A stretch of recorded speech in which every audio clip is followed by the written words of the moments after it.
Welcome to the big show. What's up, buddy? Good. Doing well. Doing well. Good. We have had a nonstop eventful day after day after day after coming back from Rocky Day. Yeah. It's been a whirlwind for sure. It's good though, in a good way. It's been a whirlwind. We got a lot going on. Yeah. We have a lot of surprises coming up. We have a lot of announcements to make. I mean, there's all kinds of fun stuff going on. So I'm having fun. I don't know about you. I think it's a good time. What? I'm having a ball, and I'm going to tell you, I'm really looking forward to this guest. I forgot to send you the picture. Maybe you have it. I don't know. It doesn't even matter. Nah, you can send it to me. I do a little magic while we're talking. Yeah.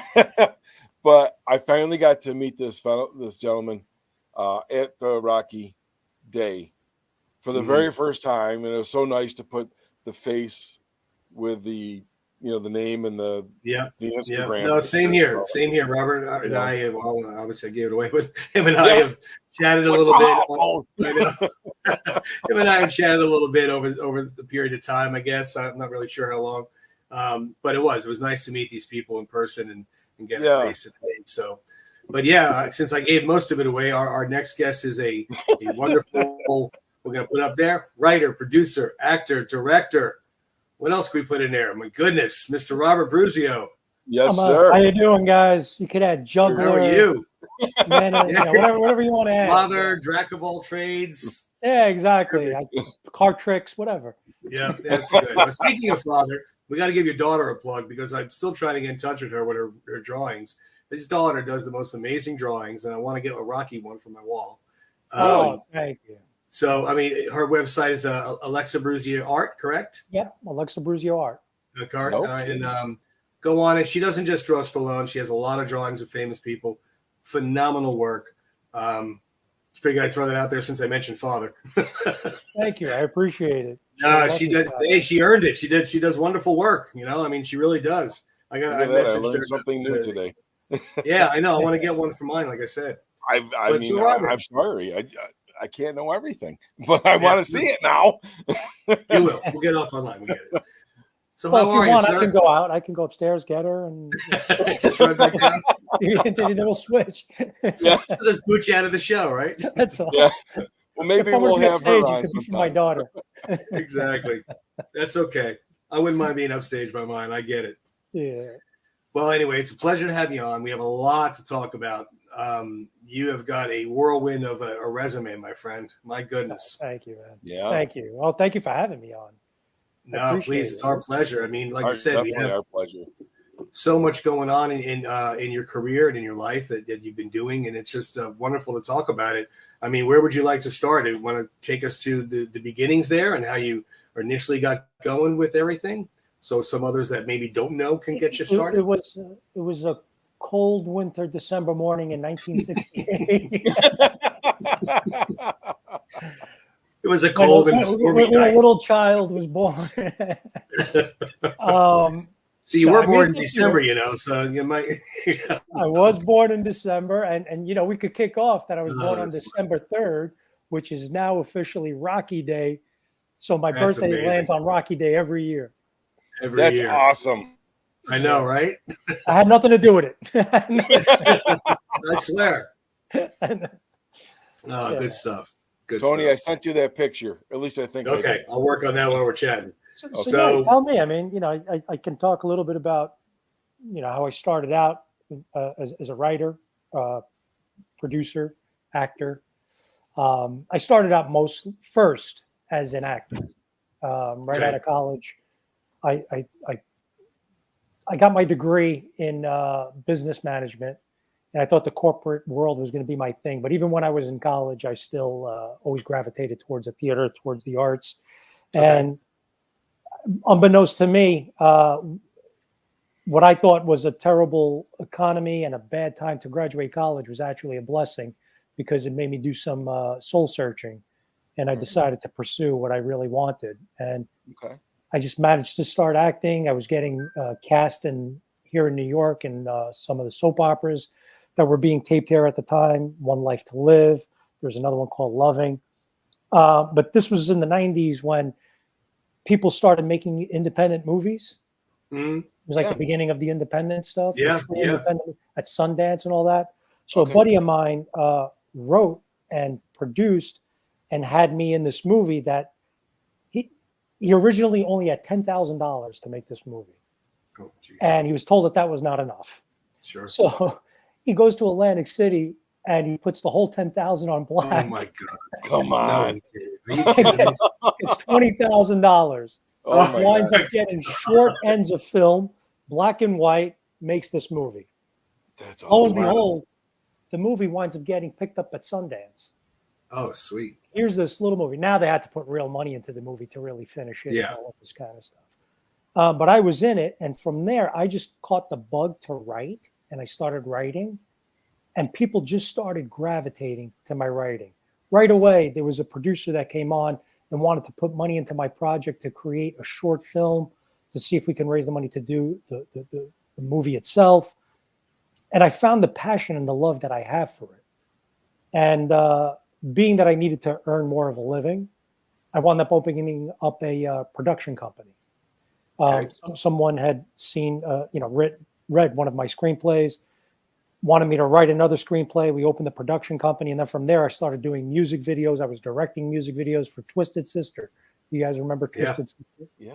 Oh, yeah. Can I ask you one quick question? Sure, of course. On the movie behind you. Yeah. I thought I saw Stano Productions. Okay. Yeah, because that was the original name of the movie, Stano. Right. Because there was a character's last name, correct?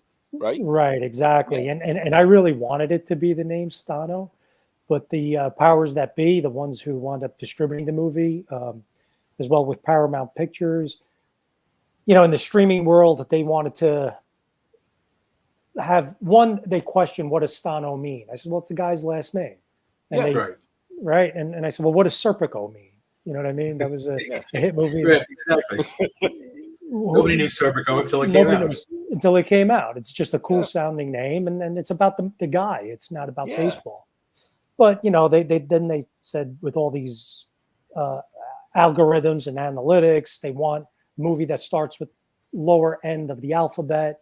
So B, bottom of the ninth. It has double meaning. It's the guy's last chance.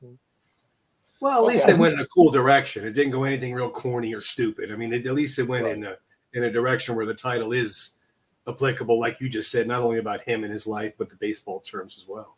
Right, because to me, it was never really a movie about baseball. Agreed. Right. And many people could argue and say that Rocky is not a movie about boxing, which is right. Right. Correct. I heard that firsthand from John Avildsen. I'll tell you a funny story that relates to this. So, I can start off by saying that John Avildsen was originally slated to direct this movie. John had read the screenplay. Academy Award-winning director for Rocky. Wow. And when I got the phone call from him that he read my screenplay and loved it, wanted to do it, my knees buckled. I believe it. But I got to work with him closely, and then when we started pre-selling the movie to foreign buyers, we were in a room.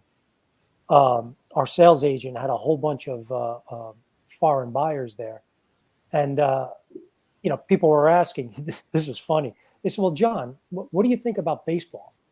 And he goes, "I think baseball is boring." And I went, "John, we're trying to sell these people. What are we doing?" And he said, "But I also thought that boxing was stupid." Okay, so he segued into that. Right? He goes, "I thought boxing was stupid." He goes, "It's not about the sport. It's not about the people. I read Rocky. By page 2, the guy's talking to his turtles. I'm trying. I don't care about anything else." He goes, "I read Stano. This guy here, by page 2, he's in prison, crying alone in solitary confinement." Yeah. He goes, "Are you going to tell me that Gone with the Wind is about the Civil War?" Yeah, exactly. Everyone just stayed quiet, and he had them all in the palm of his hand from that moment on. Yeah. That's so funny. When it first was said, you probably had a heart attack. What do you mean you hate baseball? I said, we're trying to sell these folks. What are you doing? This was at AFM, in Santa Monica. But, then you learn why John Avildsen was John Avildsen. Yeah. He's just a master of the underdog and a master Hollywood director. Oh, beautiful work. Beautiful work. But it wound up going into another direction that was connected to Rocky also. Am I correct on that?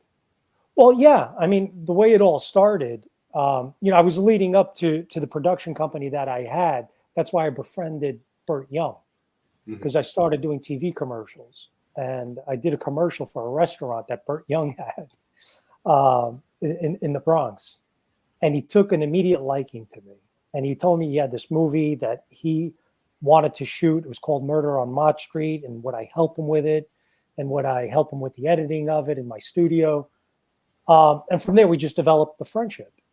Simultaneously at that time, I was writing this. Okay. It was called Stano. And there is a lot of stuff that I did with Burt. Stuff professionally, stuff personally, on a family level. We did become, he did become, my daughter calls him Uncle Burt. So, alluding to that, we now know that he was like a family member to you. He was just not just a colleague. No. He was actually, you were very close to him. Extremely close. He came to my mom's wake. He was at family parties. We grew really, really close. We had. That's amazing. Yeah, many shall I say, moments of bonding, and there were some moments of interesting where I thought, he might have killed me, but he didn't. We did a short film together, and we were filming in Pennsylvania, and we worked about 16 hours, and we only had one car that was ready to go back to Manhattan. And I had another actress that we needed to shoot one more scene with her. And I asked Burt, I said, do you mind waiting one more scene for this girl so she can share a car with you in Manhattan? Well, Burt lost his mind. He went nuts, right? And I said, well, we got to get this last scene in. So we get the last scene in. He went back to his room. I'm exhausted. We have no more money left. I'm being thrown out of this bar that we were filming in. And all my buddies were saying, are you going to call Burt? I said, no, I'm not. I'm not calling him. You're out of your mind. So I get in the car. We'll get in the car, and I leave him there. I leave him in Pennsylvania. Yeah. For like 3 days. Oh, my God. Now, for 3 days, I'm going into my studio in Mount Vernon, looking over my shoulder, thinking I'm done. I'm dead. He got all polyed out over there. My God. I got a phone call from him 3 days later. I pick up, and he goes, "You son of a." He goes, "You got a lot of." Yeah. You got a lot of. He goes, "I can't get too mad." He goes, "That's actually pretty funny." He goes, "That's actually pretty funny." But he got the last laugh because he called his personal driver to come and get him, and they sent me a bill for $500. You want to leave me here? Here. Oh, that's a great story. I mean, I've never heard anyone that has met him, and I've talked to several people that have met him, been lucky enough to meet him. No one has ever said an ill word about him. Nobody's ever said he was rude or abrupt. Every single person either met him on the fly or spent quality time with him has nothing but good things to say about that man. He was all heart, all love. Yeah. I mean, he was a tough guy by no means. By no means. He was a tough guy, but what I mean by no means to say that he wasn't. Mm-hmm. But when it came to people, he loved people. Mm-hmm. He loved to make people smile. When he would walk into a room and people would call him Paulie, it brought him nothing but joy. Really? Nothing but joy. Yeah. And how funny is it he's playing Paulie, who is a complete opposite of a character as he truly is. Yeah. Being so angry and so mad and rude, treats his sister like crap. And well, I worked with him as an actor. as well. We both did a scene. Well, in that short film, we co-starred in it, but we also performed at the Actors Studio together. We did a couple of scenes there in New York City. And, you know, he would always talk to me about, he trained with, what was his name? From The Godfather, Godfather 2, famous actor. Oh, Lee Strasberg. Lee Strasberg. You know, he studied with Lee Strasberg, and he would teach me his technique, and he did the method. And he described how he came up with Paulie. You know, he told me that when he first put Paulie, he felt that he was like this empty barrel. That's how he would describe him to me. And he says he was almost like this grimy, filthy guy that even he was disgusted with. So he says if you notice his moves, he's always like moving like this, like an empty barrel. He's just nothing in the inside. And he would put like turpentine on his neck, his knuckles. So it was just his own personal thing to like make the guy arthritic and make him kind of, you know, all dry skinned and uncomfortable. Disgusting. You know, these are like little actor things that people don't know. Wow. You know, that's really he did to bring himself to that person. Yeah. Wow. That's one thing that I was always on the bucket list was to meet Burt Young. You know. Yeah. And obviously, you know, lost that opportunity, but I just think he was just an amazing man, an amazing actor. He left us a lot behind. I mean, obviously he's well known for the Paulie role, and he's done a lot of other stuff as well. He played, you know, Mickey Blue Eyes and a bunch of other films that he's been in. So we're lucky enough to see him time and time again. But can you touch base on a story? I know you said that you did something on Rocky Balboa when you were with Burt Young. Yeah, to tie it to Burt and leading up to my Rocky connection to having this movie made. You know, a lot of stuff that Burt and I did together, I kind of earned my card. I cashed in the chip to say, Burt, I have this underdog story. I would really love, you know, if we could get some of the people that made Rocky involved in this. And by this point, he said, yeah, absolutely. Started with John Avildsen, and he just gave me John's phone number. He said, here, call him. Tell him you're my friend. Yeah, that's not too much pressure. Right? Thankfully, you know, because one of the biggest fears you have is I call up John Avildsen and say, yeah, I'm a friend of Burt Young and I have a script. And he's like, yeah, all right, who doesn't have a script? Everybody's got a script and everybody has a friend. Yeah, exactly. Thankfully, the script really did get the attention from a major agency, CAA, from a festival that was here in New York. So I had to throw that into John and say, you know, CAA is looking at this and I'm a friend of Burt and whatever.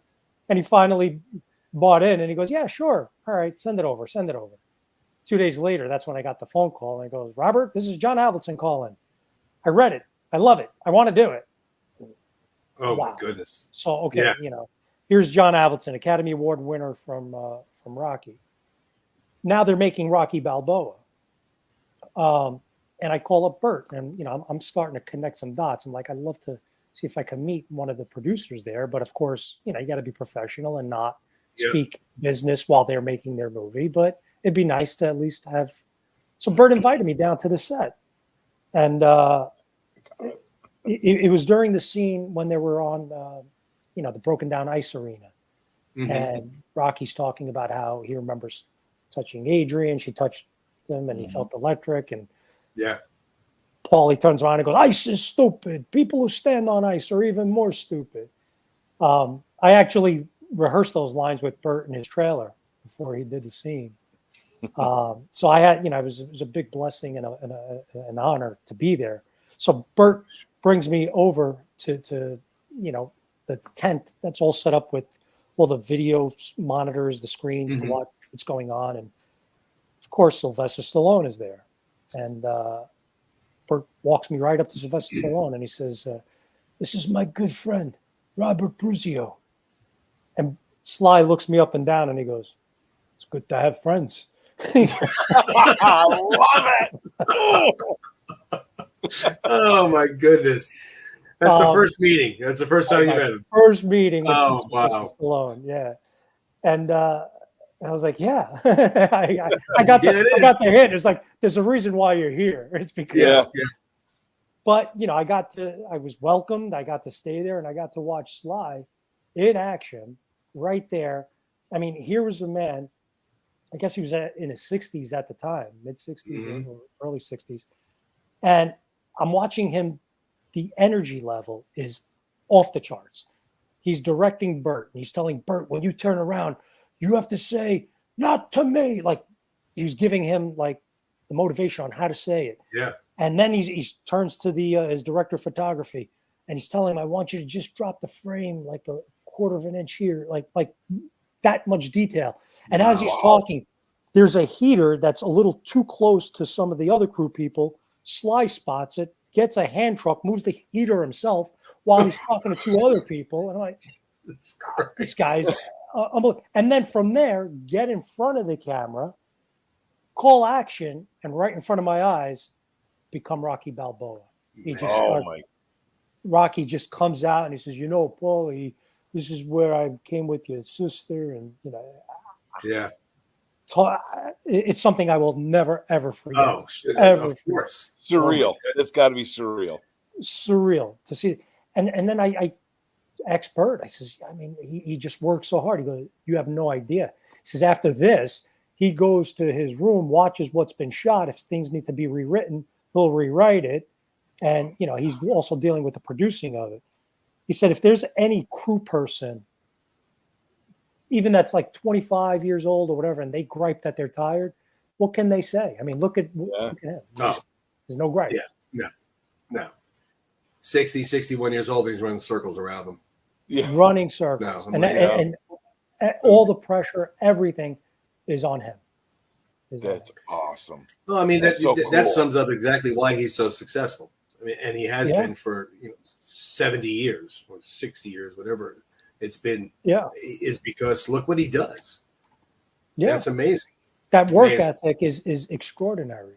You know, you want to have extraordinary success. It's not by accident. No.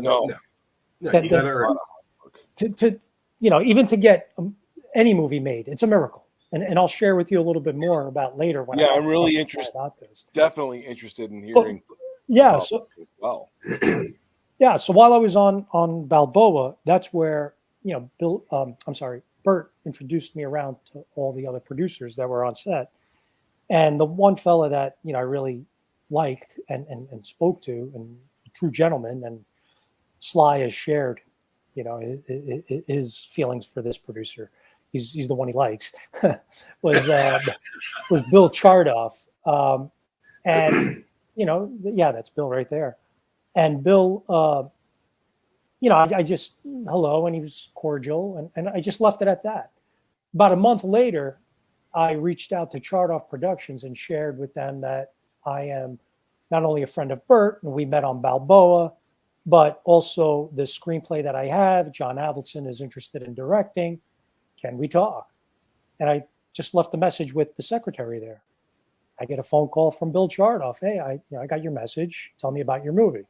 And I told him what it is. I said, it's an underdog baseball movie, and it's very Rocky-esque. And then he says, you know what? I do have a love for baseball. Send it over.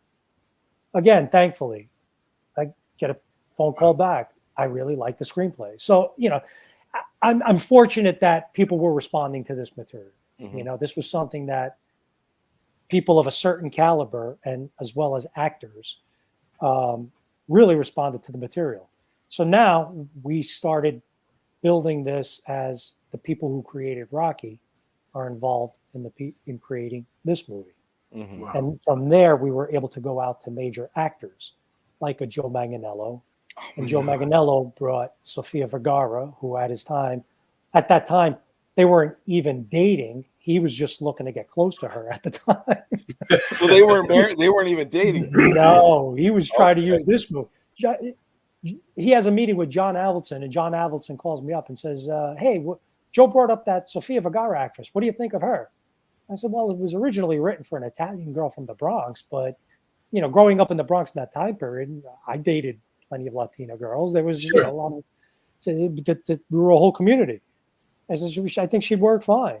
And the next thing you know, he was looking to date her, and they wound up dating, and then they didn't want to do it because they didn't want to put their relationship on the chopping block. But then they just said, you know what? Let's just do it. But the chemistry between them obviously was there because they wound up getting married later on, you know. But, well, they got married right before we went in production. Oh, okay. So that's how long it takes to make a movie. Okay, wow. So, but you could feel the chemistry. There was no, you could sense it, and we just played out.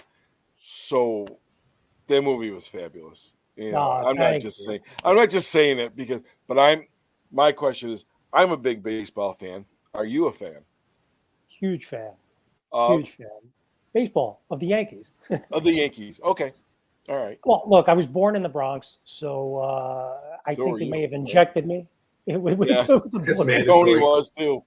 Tony, you were born in the Bronx and you went to the Mets? Come on. No, I wasn't born in the Bronx. Oh. No, I wasn't born in the Bronx. I was born in Queens, and then we moved to Brooklyn, and we did move to Staten Island for a couple of years as well. And then we actually moved to Jersey later on when I was in high school. But my long story, I don't want to take away from yours. My grandfather was a Brooklyn Dodgers fan. They left. There was the National League team that came up was the Mets. He started following them. Then my dad followed them. So in '73, they got Willie Mays. I thought the greatest thing in the world. And here I am, 50 years later, whatever it is, still hoping for another World Series. So, if I lived in the Bronx and was a Mets fan, trust me, they'd run me out of town. Yeah. It doesn't work. There are a few that are brave enough to say they're Mets fans. It's all right. Okay, but so that explains where the Yankees came in with your ideas. Your childhood, baseball team and everything. Well, yeah, but again, it's not about baseball. The story. What really? Oh no. Yeah, I know it was the baseball was the backdrop, like boxing was the backdrop. Exactly. I get that, but I mean, you're also bringing some of your boyhood stuff. Aspirations. Growing up as a Yankee fan, and so you bring that along, and you grew up as a Rocky fan as well? Absolutely. So you're bringing all of that stuff that you've accumulated over the years, which I think is so cool because then you put out your own piece of work, but you've brought your stuff into it. I think it's amazing. Oh, thank you. Thank you. Yeah. Very well done. There's a real quick, we'll show a picture of Robert with Joe and Sophia. Yep. That's the theory right there. That was, the opening night. I was in the city. Yeah. Wow. And then taking a break in the stands there, I guess, surveying the land. That was during filming. Yeah. Mm-hmm. Okay. Yeah. And surveying the land. And the movie poster as well. Yeah. On the 9th. Yeah, it was. For those of you who haven't seen, we don't want to give away anything because we don't want to give away endings and whatnot. But it definitely was. It like you said, and I'm not saying it because you're on the show. I hate when people feel like that. But it's more so of everybody you talk to try to get this movie made and off the ground. As soon as they read the script, they were in, and that's really that's the meat of it. That's the heart and soul of any movie. It could have, as you well know, great actors and great directors, and those words on paper that people are reading and reciting, if it doesn't have heart and doesn't have substance or passion, 100%, it's going to go nowhere. It's going to go nowhere. 100%. So your words are what made it. All those people put it together, but your words are what made it, and it was so well done. Yeah, the storyline was just, again, I want to talk about it, but I don't want to give it away, but. I don't want to say too much either. Because people I'm sure haven't watched it. But so, Robert, go ahead, continue. We interrupted you there about going on to production for it. Yeah, I'm just trying to remember. Well, I'm trying to connect because aside from it being a Rocky type of story, all the Rocky connections and all the things that happened to me in my life, which involves Sly as well, is just serendipitous. It's incredible because after that Don Balboa and having Bill Chardoff now on board and the movie's being made and it's being promoted to be as from the creators of Rocky. Sadly, when we finally got the financing, John Avildsen had passed away, and he wasn't able to make the movie. But there's a lot of his signature in the movie. You know, there's scene in there where he's at the old Yankee Stadium grounds talking with his girlfriend, and then talking about, you know, what he dreamed of and what could have been. And, you know, without giving anything away, it's an emotional scene. You think he's talking about baseball, but he's talking about something else. And you know, it's okay to talk about the plot. The plot obviously is a guy who was a baseball phenom, and he wound up killing a kid in a street fight and went to jail for 17 years. And now he's just trying to, you know, find his place in the world and society. And the only thing he ever knew was baseball. And at the age of 38, he gets the opportunity to maybe give it another shot. And he has to try and figure out if he deserves this other shot or not. So for him.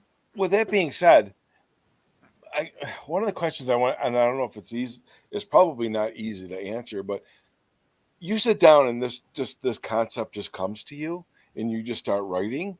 Or does this take like months or years to put all this together? You know? So I was for a long time looking for an underdog story, for my own Rocky-esque story. And, you know, nothing really was hitting me or whatever, but I can share that a relative of mine did go away from time, was in prison for a long time. Okay. And I was there to pick him up when he came out. I was there to witness the immediate highs, the fears. You know, he was away for 17 years, like in the movie. Yeah. And, you know, there's a moment in the movie where he finds it kind of interesting opening up a refrigerator. Yeah.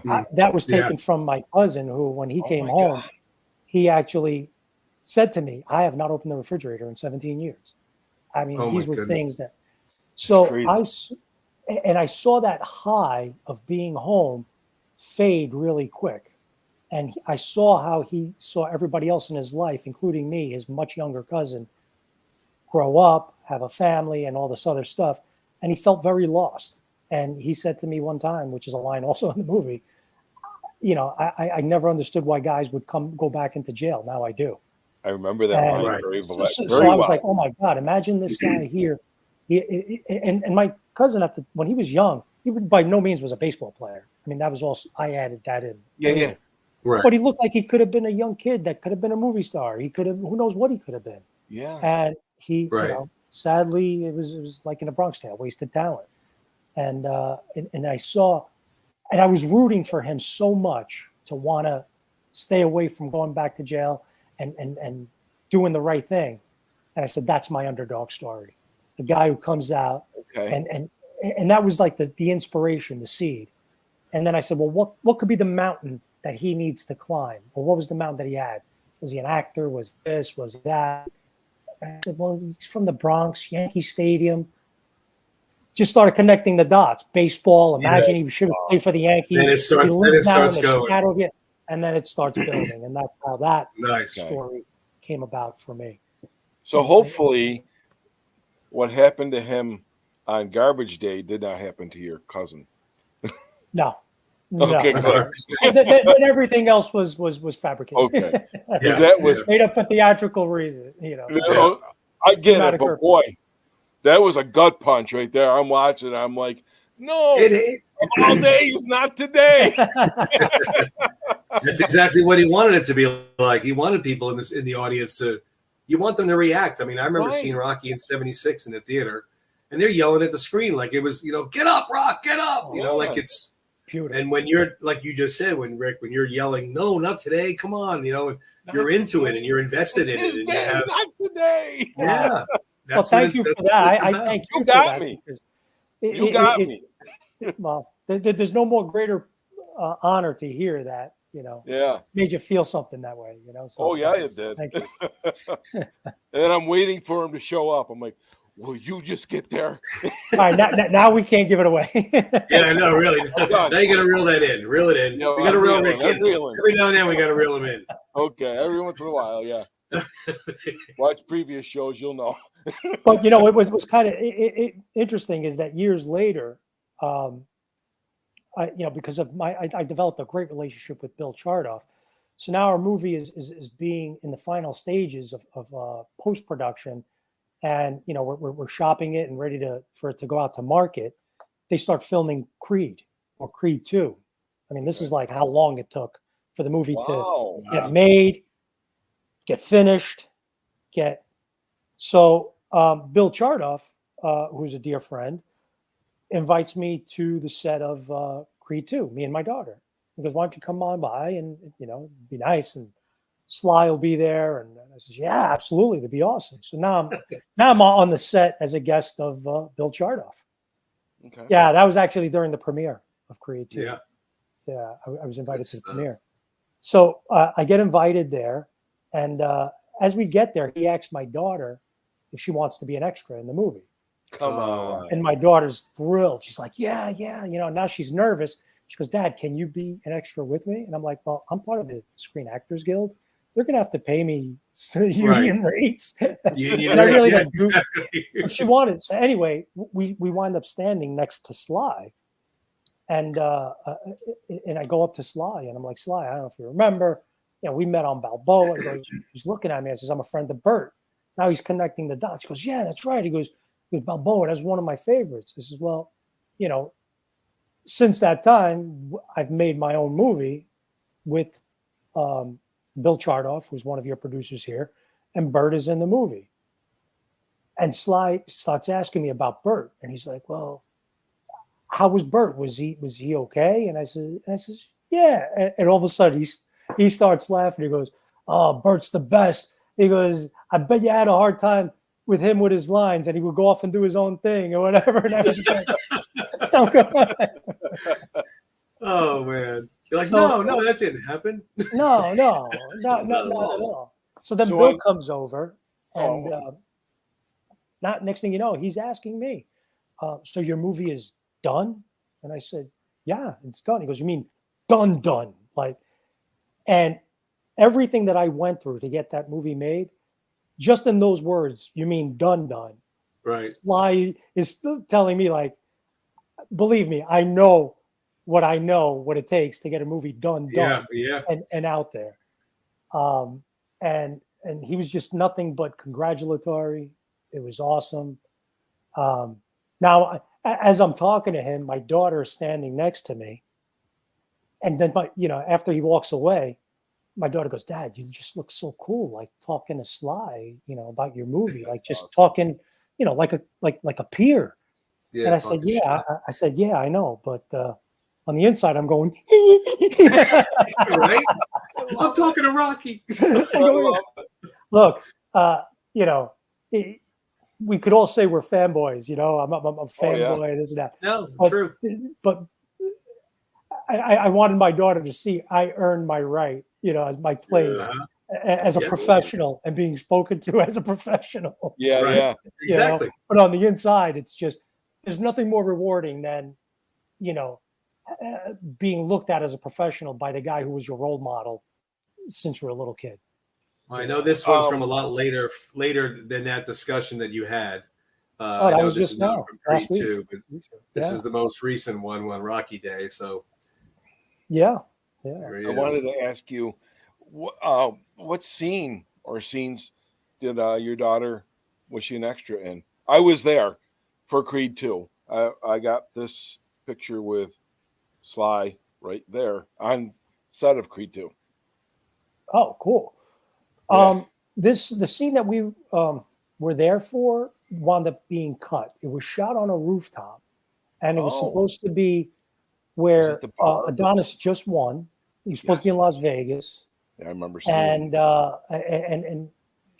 it was supposed to be some celebration on a Las Vegas rooftop. And Rocky goes up to Marianne, Apollo's wife, and it's the first time that he saw her since the funeral.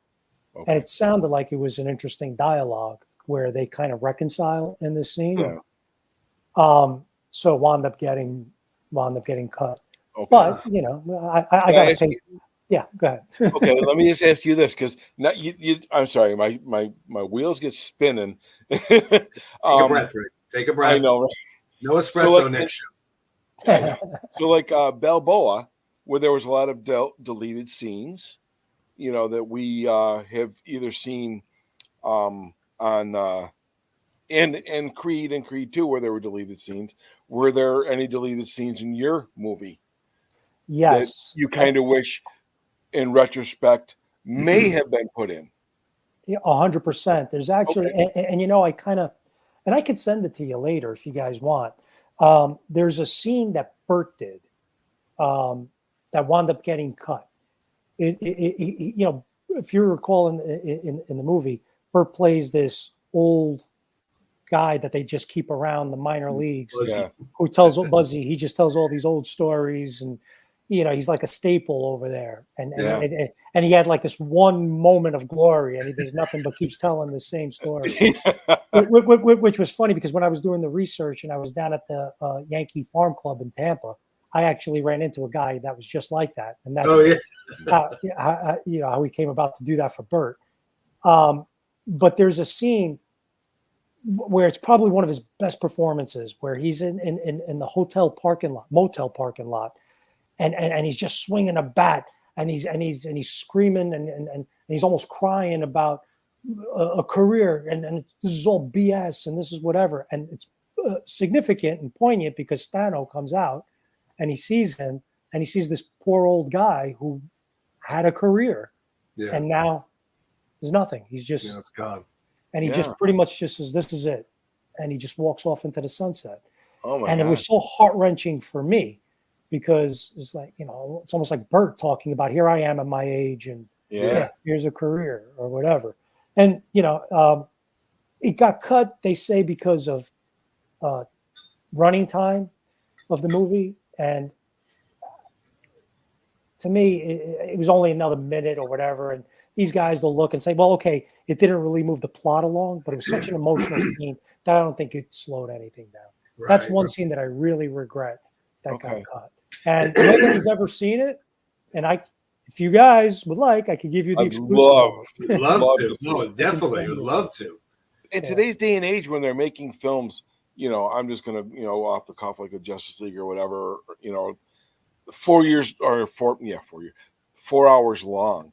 Like you just said, what's one more minute? If that movie is that good, you know, such as like a Rocky. Well, you remember, Rick, remember the story on how they wanted to cut the scene with Rocky and Adrian, where he came back and said he can't do it. I know. They didn't want to film it. They didn't want to film that. And that was probably a minute and a half, 2 minutes tops. Well, John Avildsen told me that he had to fight for the little Marie scene.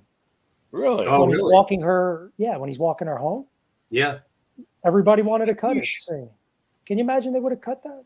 No. See, now that's developing Rocky. That you can't cut because that's developing who he is. I mean, of course, not just talking to turtles. That's still yeah.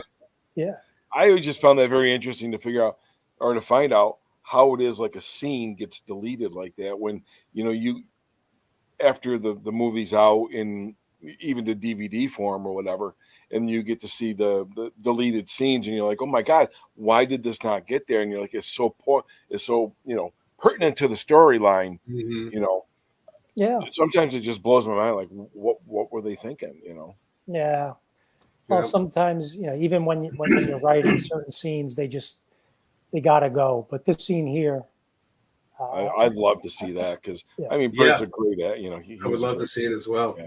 So Robert, you had mentioned how you have the Rocky Holy Trinity pretty much now that you have met and became friends with and became colleagues with before your film was done. Now, tell me what this picture here has to do with that.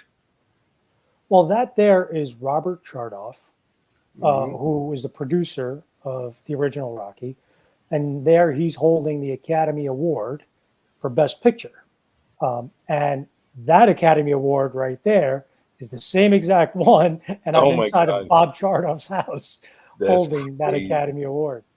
Because, as I said, you know, Chardoff was producer on my movie. We became good friends with him. Wow, that's so awesome. I mean, that's great. I mean, think about that. Like you said, you're a Rocky fan when you were younger, growing up, and doing what you're doing with this passion of screenwriting and all. And I mean, everybody always thinks, oh, I'm going to take it far. I'm going to go far with it. I'm going to do this and do that. But like you had said, the odds are so slim of it happening. But you achieved it all. And did you ever remotely think, oh, Sly's going to be a colleague, Burt Young's going to be family? It's insane. It's a blessing. You know, I'm a believer. I'm a man of faith. I believe in God. I can't explain anything else. I just can't. You know, well, you know, a lot of hard work and perseverance and persistence. And I was very lucky that I wrote a script that resonated with a lot of people in that circle. You know, I'll give you another scenario. When they had the Rocky versus Drago recut, they had the premiere of that in Philadelphia. And Bill Chardoff invited me. He couldn't go. He was in California. He says, why don't you take my seats? Wow. So, you know, I go there and I bring my daughter, Alexa, and lo and behold, I'm watching Rocky IV, and Bill Chardoff, producer of, you know, and it says MGM on it, sitting. Right. Burt Young sitting right next to me, and Sylvester Stallone sitting right behind me. Oh my goodness. And I'm watching Rocky IV. Yeah. And I turned to my daughter. I go, if I were to go back to 1985 and tell young me that I'll be sitting in a theater, that's my dear friend, my dear friend, and Sylvester Stallone right behind me, and I'm hearing him talk about all the cuts he made. Oh my God. I was going to play a joke and turn around and go, quiet, I'm watching a movie. He seemed like he would get that humor. Oh yeah. So and that was just it was surreal, and I'm glad that my daughter was there to witness this stuff, because when I come home and I tell my wife these stories, she doesn't know if I'm making this stuff up or not. I was just going to say, was anybody around with a camera? I know. It became, I caught a fish this big, and then it's this big. Big. No, she was there. She was there. Right. I'll tell you another quick funny story with my daughter and Sly. So now, you know, while we're on Creed 2, I'm feeling much more comfortable. And I go up to Sly, and I said, Sly, I'd love for you to meet my daughter, Alexa. He's like, oh, hi, how are you? Pleasure to meet you. And he shakes her hand. And they're wrapping on the scene. And there was, from the roof, there was this service elevator that was private that would bring just, you know, Sly, Michael B. Jordan, producer, director, down to the holding air, the wherever their room would be and wherever the catering would be. So, you know, I'm invited with Bill Chardoff to take that elevator and go with them to where catering is, right? And it's funny, you know, some people ask that age-old question: if you were in an elevator with someone, would you say to him or whatever? Yeah. Well, here I am in an elevator with Sly, Bill Chardoff, me, my daughter, Michael B. Jordan, Tessa Thompson, and then things started getting really packed. Right. The director, it was very snug, right? And I saw Sly getting impatient, like, come on, let's go, you know, like, enough. Stop letting people in. Anyway, the door closes and the elevator's not moving. Oh, and God. Sly goes, this is just where his mind goes. He goes, all right, if we're stuck, who out of all of us in here would be the one person to save us all? Then he turns around, he looks at my daughter, and he goes, I say you. And my daughter goes, but you're Rambo. She said that? Oh my God, that's great. Oh my God. It was such a good moment. Such a good moment. And he just laughed. It was a good moment. Yeah. Oh, that's so awesome. Cool. Yeah. Awesome. Well, what do you have coming up that you're allowed to share? Couple of things. So there's this one film that I wrote. I've been working closely with a producer named Scott Rosenfeld, who produced a little Christmas movie called Home Alone. A little one. A little small. Yeah. And we have a film that we wrote that Joe Mantegna, the actor, has come on board to direct. And we're up to major stars with this film. It's about a guy named Paul Skinny D'Amato, who ran a club in Atlantic City. He was the first person to put Dean Martin and Jerry Lewis together on stage. And he had a very up and down whirlwind of a relationship with Frank Sinatra, from when Sinatra was still a nobody to he becoming Sinatra. Yeah. So it's a pretty epic movie. Awesome. So that's what we're working on right now. And I haven't talked about my good friend John Rivoli yet. The great artist John Rivoli, who there he is. I have that poster. We were just talking about that poster before you came on. Yeah, it's one of my favorites. I mean, Rick and I were just talking about that before you came on. Swear to God, we were we were just talking about it, because I'm like, because I want the one vertical one that shows where it says Rocky across the top. That's the one I want. Yeah, and then they have the other one. He has a horizontal one. Yeah, but it doesn't say Rocky. Yeah. No. He has the actual painting, and then he made a poster version of it. Right. I like that. Which is amazing. He and I can't get into full detail of what we're working on, but we are working on a screenplay as well. Awesome. Something that I think a lot of people are going to love. They're going to really dig. I got to share another sly story that I had with John. Love it. and John with his paintings. So when Frank Stallone performed in Atlantic City, I think it was about a year ago. We had to the show, and we were invited to spend time with Frank. So John wanted to make a nice painting for Sly and for Frank, and the whole day, John texts Frank Stallone and he says, "What time do you want us to be there?" He says, "Well, come around 12 noon. The show's at night, but I'll be rehearsing. We'll hang out. We'll whatever." We leave New York very early to get there for 12 o'clock. We get to the Hard Rock, and the Paramount was there, and there was this production assistant, this young girl that was there, and we walked with holding 2 tubes, each of John's paintings, and we try to be as confident as possible, and we tell the young girl who's at the Paramount saying, "We're friends of Frank, and we're here to see him." She's like, "Oh, okay, let me find out." She goes to find out. She goes, "Well, he's still in rehearsal. Why don't you guys come back in about an hour?" So now we're walking around and we're carrying these 2 tubes. We're walking around Atlantic City. Text Frank, we're still around. Are you here? Now we're not getting any response from Frank. Oh boy, what's going on? This is we walk past that girl again. Oh, you guys get to see him yet? No, we're still waiting. I think but we did text him. She's like, "Yeah, sure." Now she's starting to think like, okay, who are these 2 lunatics walking around with these tubes, thinking they know somebody inside? Just to cut the story short, right. The whole day goes by.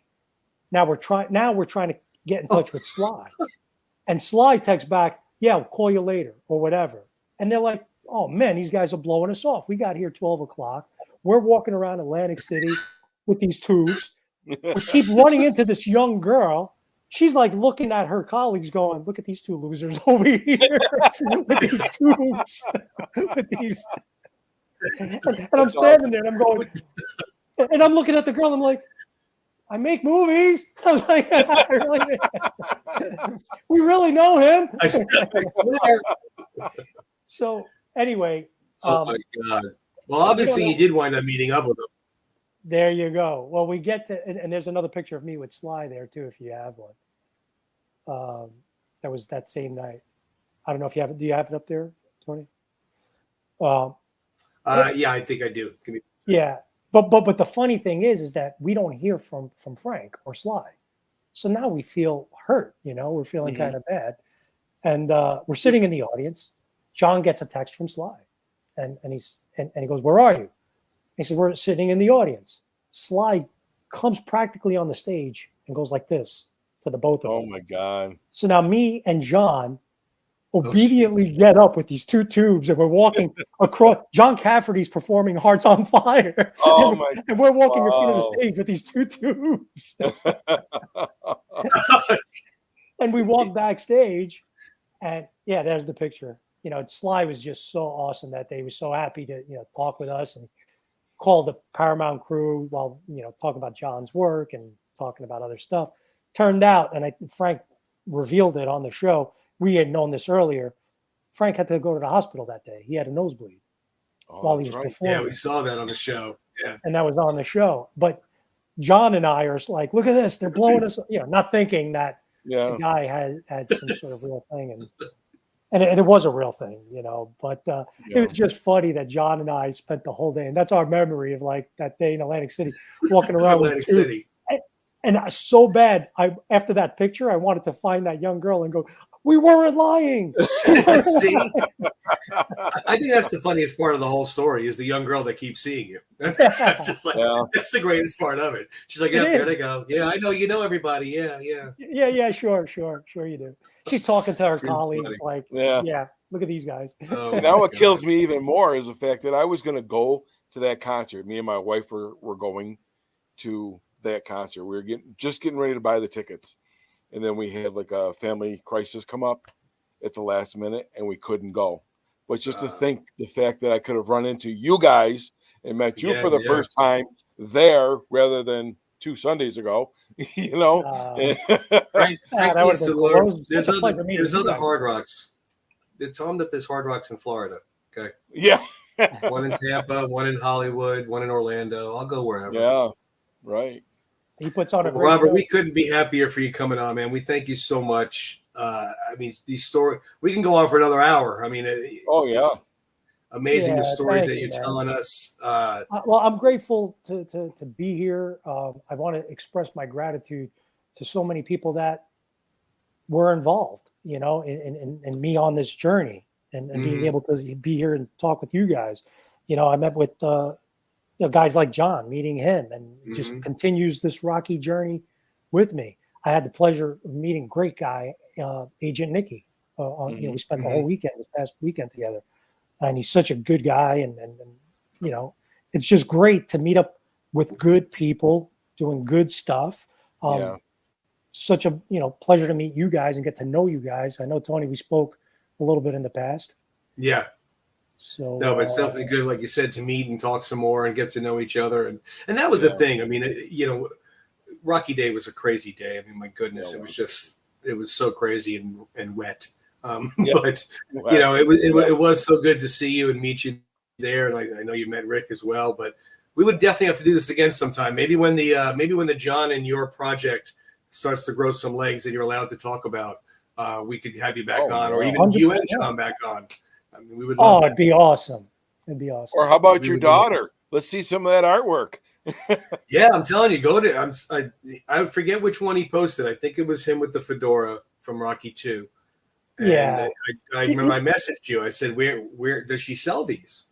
And she does. If you go to her Instagram, her Instagram is Alexa Bruzio Art, and you'll find she's enamored with old Hollywood. She just loves it. She's an old soul. My younger daughter's like that. She likes old like Rita Hayworth and Ava Gardner and all the 40s and 50s. She loves all that. So definitely check out her artwork. It's amazing. Yeah, thank you for the plug. So absolutely. Like we said, Robert, thank you so much for coming on. We appreciate it. I know we probably ran a little longer than we discussed, but we couldn't stop talking. I'm sorry. Thank you. I hope this was fun. The stories, and then the inside stories with Sly directing and Burt acting, and it's just this is a rockhead's dream, hearing all this kind of stuff. Oh yeah. And then those of you that have not seen it, definitely go on and check out Bottom of the Ninth. It is definitely worth a watch. It's really good. And again, not because he's sitting here in front of us. No. It's really good. Like when we saw it, my wife and I watched it, and I told her, I said that was, again, the words on the paper. It makes so much difference, and it was a well-written story, and it had passion and heart, and you cared about these people. If you don't care about the characters, the movie's going to tank. Right. And it's all about the people, always. Exactly. So please go watch it on whatever streaming service you have. It's all over. It's such a good film. Thank you so much for sharing it all with us. Yeah. Thank you, guys. Thank you so much. This was a lot of fun. Very welcome. I could talk to you guys all day. Yeah, like I said, we're coming back. Down the bar in a little while. Yeah, I'm there. Let me know. We have to have a meeting point. We're really far away from each other. So. I know. Well, next time we do meet up at an event or whatever, we'll make the bar or something happen. Yeah, for sure. Absolutely. Yeah. Absolutely. All right, awesome. Robert, thanks again so much. I appreciate you so much. Thank you. God bless. Thank you, guys. We'll talk soon. Take care. How great is Holy cow, Tony. How great is he? He's such a good guy. Like him and I, like I said, we chatted a little bit over the year or so.